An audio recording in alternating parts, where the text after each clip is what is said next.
Hello everyone, কেমন আছো তোমরা? আশা করি তোমরা ভালোই আছো। আর আমিও ভালোই আছি, আর ভালো থাকবোই না কেন বলো তো? শীতে তো শুরুতে এত ভালো ভালো সবজি পাওয়া যায় না, মনটা একদম খুশি হয়ে যায়। আর এই সবজিগুলোর জন্যই তো সারা বছরের অপেক্ষা। কিন্তু আজকাল সারা বছরই সব সবজি পাওয়া যায়, কিন্তু শীতের সবজির টেস্টটাই আলাদা। এরকম আজকে আমি শীতের সবজির একটা মেন সবজি ফুলকপির কোপ্তা বানিয়েছিলাম। রেসিপিটা এত ইজি না, তথাপিও একবার বানিয়ে দেখবে, গরম ভাতের সাথে আর কিছুই লাগবে না। ফুলকপিগুলোকে কেটে আমি হলদি আর লবণ দিয়ে অল্প সিদ্ধ করে রেখেছিলাম।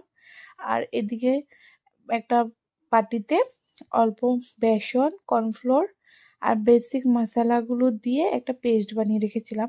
তারপর টমেটো, কাঁচা লঙ্কা আর আদার একটা পেস্ট বানিয়েছিলাম। আর সাইডে ওটার পরে আবার কাজু, পোস্ত আর শস্য দিয়ে একটা পেস্ট বানিয়ে রেখে দিয়েছিলাম। তারপরে বেসনের ঘোলে ফুলকপিগুলো দিয়ে অল্প তেলে বড়ার মতন ভেজে উঠিয়ে রেখেছিলাম। তারপরে ওই তেলেই গোটা জিরে আর তেজপাতা ফোড়ন দিয়েছিলাম। তারপরে টমেটো বাটাটা দিয়ে হলদি, লবণ, জিরের গুঁড়ো, ধনের গুঁড়ো দিয়ে অল্প হিং আর কাসুরি মেথি দিয়ে দিয়েছিলাম। মশলাটা কষা কষা হওয়ার পরে কাজুর পেস্টটা দিয়ে দিয়েছিলাম।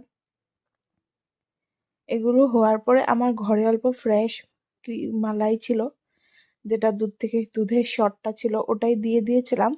আর লাস্টে অল্প হুইপ ক্রিম ছিল আমার কাছে।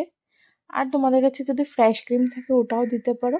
ঘি আর গরম মশলা দিয়েছিলাম। খেতে যা দুর্দান্ত হয়েছিল, গরম ভাতের সাথে আমি এটা খেয়েছিলাম। সাথে আমার অবশ্য লাউর ঘন্ট ছিল, আর পাঁপড় ভাজা আর অল্প স্যালাড ছিল। তাহলে দেখা হবে নেক্সট ব্লগে। Bye bye.